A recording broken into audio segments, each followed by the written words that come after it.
했나요? 지난번에 영화 본 게 신의 영화 본게 뭐지? 뭐? 7번. 예, 예. 제가 그 지난 금요일 날 철야예를 마치고 심야 극장을 갔었어요. 7번 방에 선물이라는 영화를 봤는데 내용을 잠깐 소개합니다. 지적 장애인이 모함을 받고 그 교도소에 들어갔어요. 큰 집에 들어갔는데 거기에 그 감방에 두목이 있어요. 방장이라고 하나? 예, 그 거기에 있는 이제 조직의 보스가 능력이 있어요. 그래서 외부에서 이제 물건도 들고 그러는데 이 지적장애가 이제 보스를 얻어맞는 걸 자기가 대신 맞았어요. 그래서 그 은혜로 부탁을 하나 들어줘라, 해라, 그럼 들어주겠다는 거예요. 그러니까 내 딸을 보고 싶다는 거예요. 보고 싶다. 그러니까 이 보스가 실제로 자기 딸을 그 감방 안으로 데려와줘요. 그 약속을 지키는 걸 봐요. 그래서 감동을 받았습니다. 이름만 대면 유명한 분이 논문을 대필했다는 의혹 때문에 많은 그 구설수에 좀 올리고 있는 분도 계시는데 우리가 이 말에 책임을 질 줄 아는 사람이 진정한 성공한 사람입니다. 그 7번 방의 선물이라는 그 영화에 그 보스가 괜히 보스가 아니라 그가 말한 말은 책임질 줄 알더라고요. 그것을 봤습니다. 감옥 안에 어떻게 자기 딸을 준다고 그 말 한마디 한 거 때문에 그거 목숨을 걸고 약속을 지키는 것을 봅니다. 저는 뒤돌아보면 죽어도 10번 죽을 약속을 지키지 못하는 말들이 수북합니다. 근데 예수님은 약속을 하지 말라고 그랬고 그 말을 지키라 라고 말씀해 주었습니다. 그 말씀에 같이 은혜를 받고자 합니다.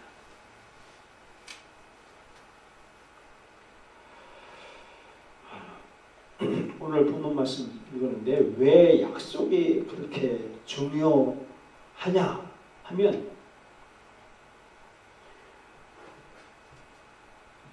우리 사람을 살리고 죽이는 데는 혀의 권세에 달려있고 혀의 열매로 사람은 산다 그런 것이기 때문입니다.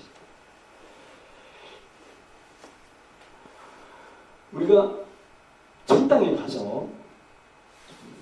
가서 예수님 앞에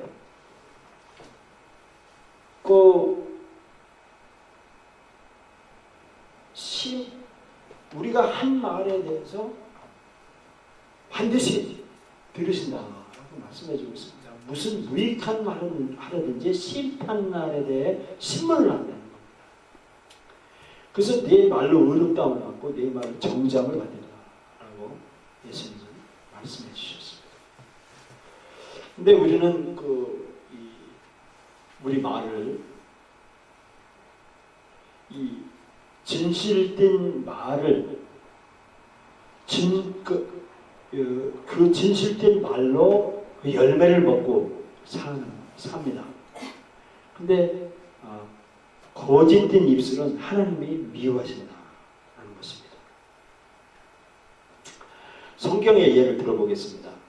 아브라함과 사라의 예를 들어보겠습니다. 아브라함과 사라는 하나님을 믿었습니다. 또 아나니아와 삽비라 신약에는 이 두 부부도 하나님을 믿은 사람입니다. 아브라함은 얼마나 칭송을 받았냐면 하나님의 친구다, 하나님의 벗이라라는 그런 칭호까지 받은 위대한 믿음의 조상인 분입니다. 그리고 아브라함과 사라와 이 부부와 아나니아와 삽비라 이 부부도 모두 자신의 땅을 떠났습니다. 아브라함도 약속의 땅을 찾아서 고향을 떠났고, 또 아나니아와 삽비라도 자기 소유를 팔아서 하나님의 교회에, 주님의 일에 쓰여지도록 돈의 일부를 드리는 이 목적을 행했습니다.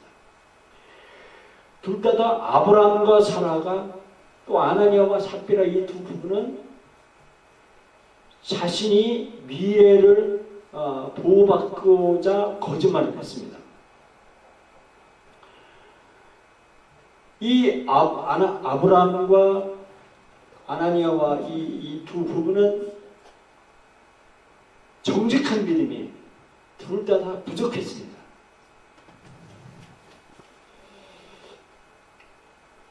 믿음의 조상 아브라함이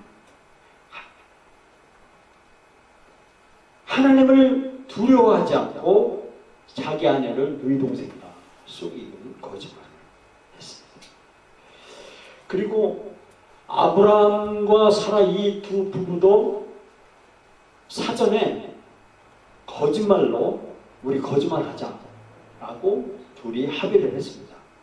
또 아나니아와 삽비라도 둘이 합의를 해서 거짓말하자라고 합의를 했습니다.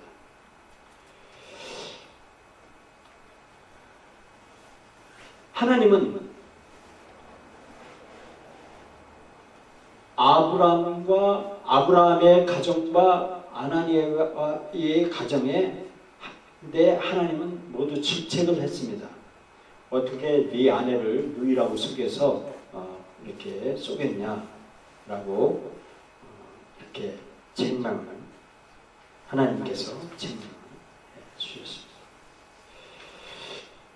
그러면 아브라함과 사라의 가정과 아나니아와 삽비라의 가정에 서로 사이에 대조점을 보겠습니다. 아브라함의 가정은 모세의 율법이 제정되기 전에 이 삶을 산 시대의 사람이었습니다. 아나니아의 가정은 모세의 법이 제정된 이후에 삶을 산 시대의 사람이 살았습니다. 아브라함의 가정은 이스라엘의 국가를 설립하는 설립자입니다. 아나니아와 삽비라는 신약 교회에 예수 그리스도의 교회에 창시한 그 창조자의 설립자 중에 하나입니다. 아브라함과 사라의 거짓말은 이스라엘 국가에 전체 영향을 미쳤습니다. 그러나 아나니아와 삽비라의 가정은 교회에 전체 영향을 미쳤습니다. 그리스도의 몸린 교회에 전체 영향을 미쳤습니다. 아브라함과 사라의 가정은 예수 그리스도를 바라보는 믿음, 예수 그리스도의 죽음, 그러니까 예수 그리스도가 나를 구원하실 것이다 라고 하는 그 오실 메시아를 기대하고 하는 삶을 살았습니다. 그러나 아나니아와 삽비라의 가정은 예수 그리스도가 우리의 죄, 그러니까 예수 그리스도의 그 초림, 죽으신 십자가의 죽으심을 맛본 사람이었습니다. 이들이 거짓말한 것은, 그리고 또 거짓말의 태도, 또 다른 사람을 속이는 행동, 이것은 계획적으로 이루어졌다는 것입니다. 의도적이고 계획적인 이 거짓말로 이 사람들에게 거짓말을 전파했습니다. 이 거짓말은 다른 사람에게 주어진 신뢰, 그리고 신뢰를 잃어버렸고, 그리고 자신감을 위반했습니다. 이 거짓말은 허위 진술이었지만 많은 또 이 진실이 포함되어 있는 거짓말입니다. 아브라함은 자기 아내 사례를 누이 동생이라고 했는데 사실은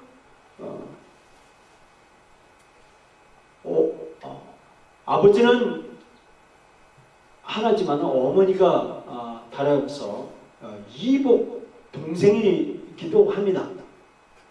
그런데 아비멜렉이라는 그 첩분의 자기 아내를 빼앗긴 아비멜렉에게는 거짓말을 정당화시켰습니다. 정당화하려고 이런 말을 했습니다. 이 거짓말의 힘은 아브라함이 첫 번째 거짓말에서 솔직하게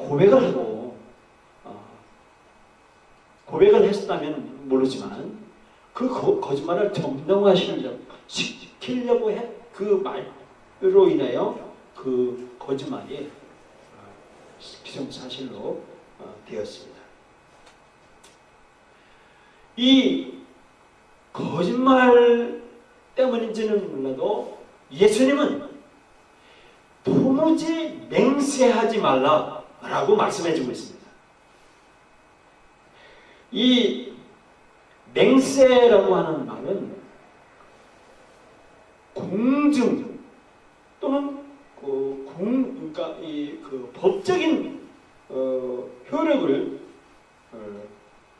가지고 있는 이 정교한 시스템에 포함되어 있습니다. 그래서 우리가 이 맹세라고 한다면 약정서, 협정서, 이런 계약서 이런 것들을 우리가 하고 있습니다.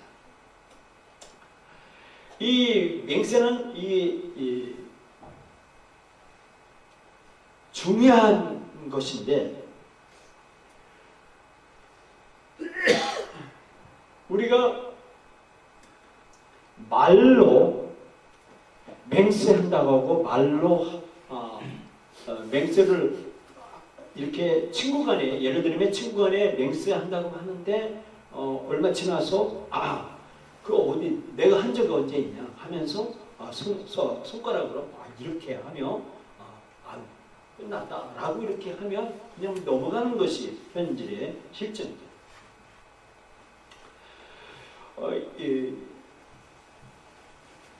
그러나 이 거짓말 속에는 사탄이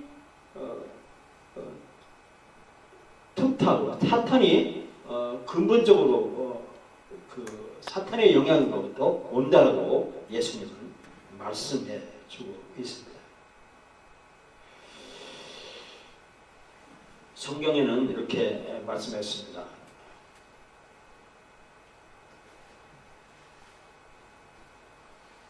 디모데전서에 보면 어떤 사람들의 죄는 밝히 드러나 먼저 심판에 나가고 어떤 사람들의 죄는 그 죄를 쫓나니 라는 말입니다.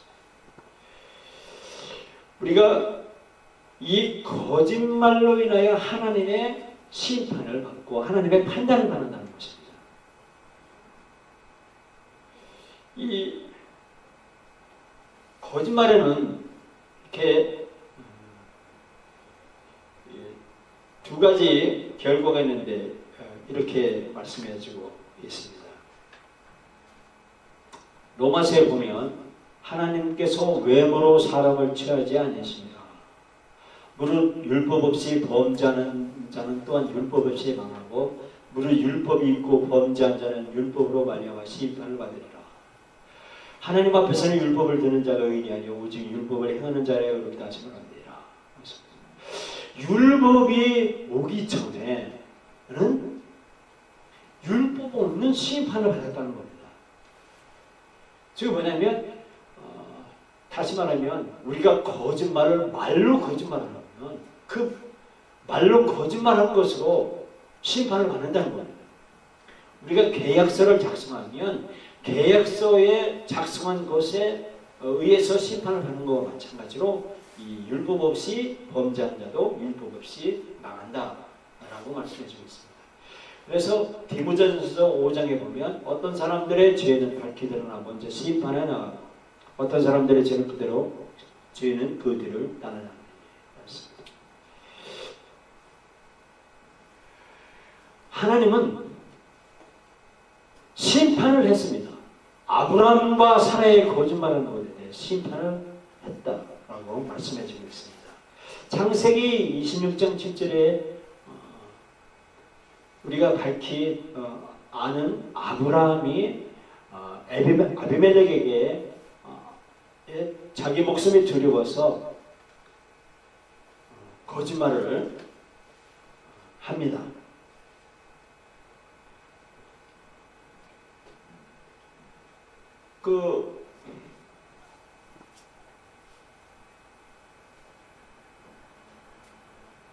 제가 이제 이렇게 설교하려다가 다른 사람이 좀 이렇게 눈이 거슬리면 제가 잊어버려요, 설교를. 그래서 잘 좀 저를 좀 이렇게 봐주시기 바랍니다. 그것이 저를 격려해주고 세워주는 일입니다.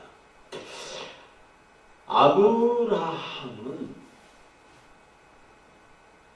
아비멜렉에게 목숨을 건지기 위해서 아브라함은 자기 중심적인 삶을 사는 거예요. 자기 부인 사라를 아비멜렉에게 내어주면서 자기 혼자 살고 나는 약속의 자녀야. 아니, 게 아니라 나는 믿음의 조상이야. 아브라함은 속으로 생각했을 겁니다. 왜냐하면 하나님이 나에게 수많은 그 민족의 조상, 오래 같은 후손을 나에게 줄 거야. 나는 그게 선택받았어. 받았기 때문에 사라는 가도 돼. 라고 혼자 생각했을 거예요. 그것이 하나님은 그걸 보셨다는 거예요. 그래서 아브라함과 사라가 서로 짜고 치는 고스톱과 같이 거짓말을 한 결과로 그 결과 아브라함의 자녀 이삭 그 자녀 시대에 이삭이 야곱에게 그 에서에게 속임수를 당하는 이런 그 죄의 결과를 받았습니다. 어떻게 보면 창세기 27장 9절에 보면 야곱이 아비에게 대답하되 나는 아버지의 맏아들 에서로소이다. 아버지께서 내가 명하신 대로 내가 하였사오니 청컨대 일어나 앉아서 내 사냥한 고기를 잡수시고 아버지의 마음껏 내게 축복하소서. 아브라함이 지은 거짓말이 이 3대 죄에 가서 그 죄로 이 거짓말하는 그 죄가 다시 반복되는 것을 봅니다. 그리고 7년 동안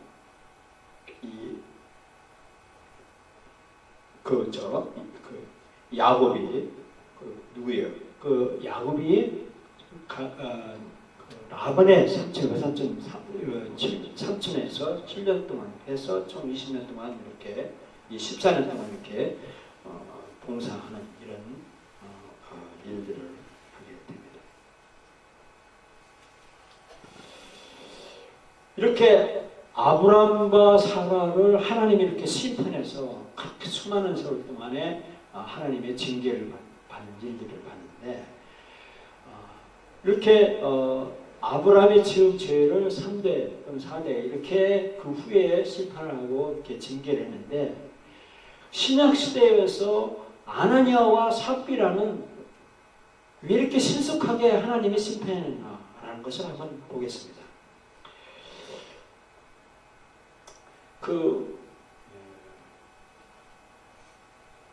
민수기에 보면 안식일 날에 사람이 안식일을 지키지 않고 일을 해서 그냥 바로 죽이라라고 하는 말씀이 있습니다. 민수기 15장 35절을 보면 여호와께서 모세에게 이르시되 그 사람은 반드시 죽일지니 온 회중이 진 밖에서 돌로 그를 칠지니라.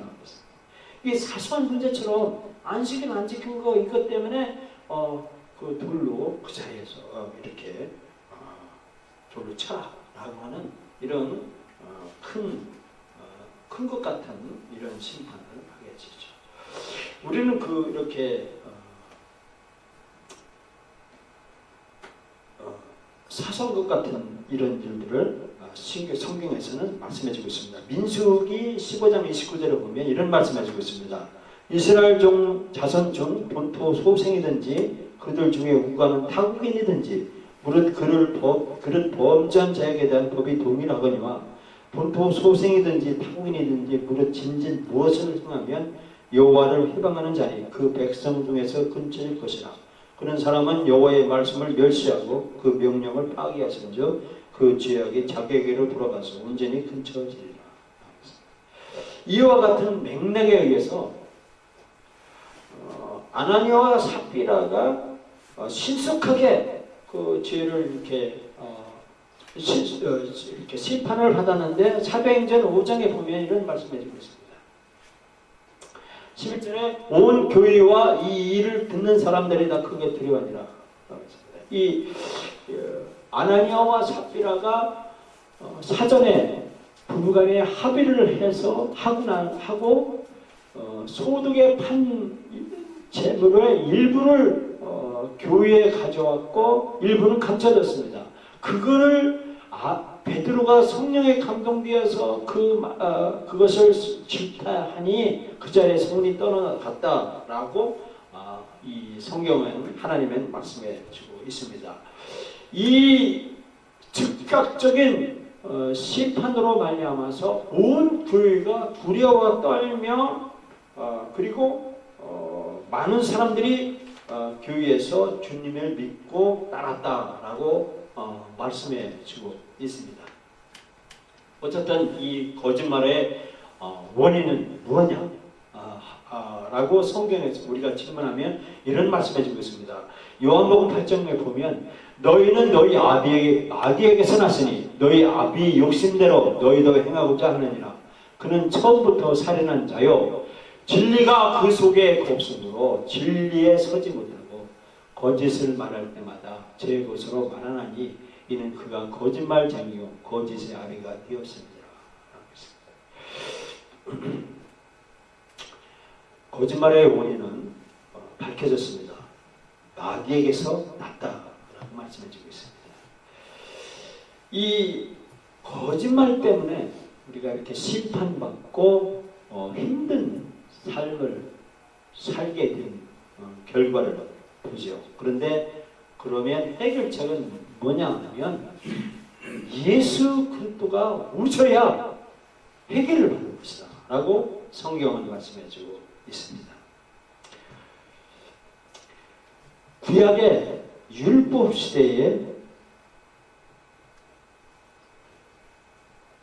또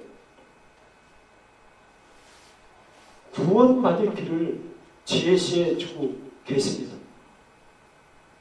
많은 구절이 구속해 주실 예수 그리스도 메시아를 기대하면서 구원받은 사람들이 성경에는 많이 있습니다.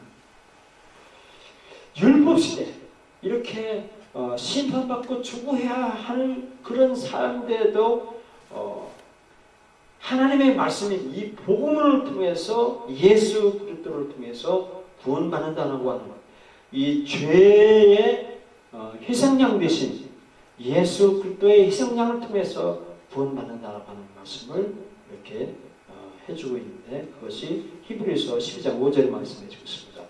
또 아들들에게 권하는 것 같이 너에게 권면하시는 말씀을 주시되 내 아라 주의 경계하심을 경외하지 말며 그의 꾸준함을 받을 때 낙심하지 말라. 주께서 그 사랑하시는 자를 징계하시고 그 받으시는 아들마다 채찍질하십니다 라고 하면서 쭉 이 예수 그리스도를 말씀해 주고 있습니다. 또 고린도전서 11장 27절에 말씀했습니다. 그러므로 누구든지 주의 떡이나 잔을 합당치 않게 먹고 마시는 자는 주의 몸과 피를 범하는 자가 있느니라 라고 말씀합니다. 예수 그리스도께 나오는 사람, 이런 사람은 구원을 받는다라고 말씀해주고 있습니다. 요한복음 14장 6절에 이렇게 말씀했습니다. 나는 길이요 진리요 생명이니 나로 말미암지 않고는 아버지께로 올 자가 없느니라 라고 말씀해주고 있습니다. 예수 그리스도를 통해서만이 우리가 구원받고 생명의 길로 나아오게 된다라고 성경은 말씀해주고 있고 하나님은 말씀해주고 있습니다. 그래서 우리가 예수님이 말씀하신 그 말씀대로 헛된 약속하지 말고 우리 말을 지키는 이런 지혜로운 사람이 되어야 되겠습니다. 제가 지혜로운 삶을 이렇게 살아가고 있습니다. 저보다 연세 많고 제가 저에게 영향력을 미칠 이런 분들에게는 참 말 조심합니다. 들어가면서 전화하면서 들어가면서도 예, 아닙니다, 아닙니다, 잘 모르겠습니다. 이렇게 답변을 하는 지혜를 저에게 이렇게 서서히 그런 삶을 살아가고 있습니다. 예수님께서 말씀하셨습니다. 너의 말을 지키라 라고 말씀해주고 있습니다. 그래서 우리는 정말 약속하고 지키지 않은 것이 있는가 나를 돌아봐야 됩니다. 그리고 이미 한 약속을 지키려면 무엇을 해야 하는가를 우리가 생각해야 할 것입니다. 그리고 내가 약속을 지키지 않아서 영향을 받은 모든 사람에게 용서를 구했는가 라고 우리는 생각을 해봐야 됩니다. 내가 그리고 말하기 전에 내 말을 다른 사람들이 어떻게 받아들일지를 점검하고 해야 되는 것입니다. 그래서 우리는 칭찬 일지를 써옵니다. 습관을 바꾸기 위해서, 진정한 성공하기 위해서는 내가 말을 어떻게 해야 될까를 생각해야 되고 그것을 다른 사람이 어떻게 받아들일지 점검하는 이 마음이야말로 중요한 것입니다. 내가 내 뜻대로 되게 하려고 진실의 반만 말할 이런 때가 있는가 돌아봐야 됩니다. 아브라함도 진실의 반을 거짓말했습니다. 반은 진실이고 아나니아 삽바라도 반은 진실이고 반은 거짓말했습니다. 이렇게 내 뜻대로 하려고 정당화시키려고 하는 데가 있는가를 돌아봐야 됩니다. 내가 옳은 말을 하도록 내 마음을 깨끗하게 해달라고 하나님께 구했는가 우리는 점검을 해야 됩니다. 그리고 내가 침묵할 때 침묵할 줄 아는 것 이게 참 중요합니다. 우리는 예수님이 말씀하신 49가지의 명령을 죽는 날까지 이 명령을 예수님의 그 49가지 우리 보고 그 위대한 명령을 하라고 하는 그 명령을 지키는 것 이거 지키면서 천국 가는 날까지 삶을 부단하게 우리는 예수님의 명령을 지키는데 아주 목숨을 걸어야 되겠습니다. 그렇게 될 때 예수님이 말씀하신 그 말씀대로 우리는 우리 몸을 지키고 우리 몸을 천국까지 아무 없이 정결하게 가지고 가야 될 것입니다. 여러분과 제가 이 말문하신 말씀을 내 마음에 받아서 정말 주님 그 만날 때까지 지키는 그런 축복받는 성도가 되기를 예수님의 이름으로 축원합니다. 기도합니다.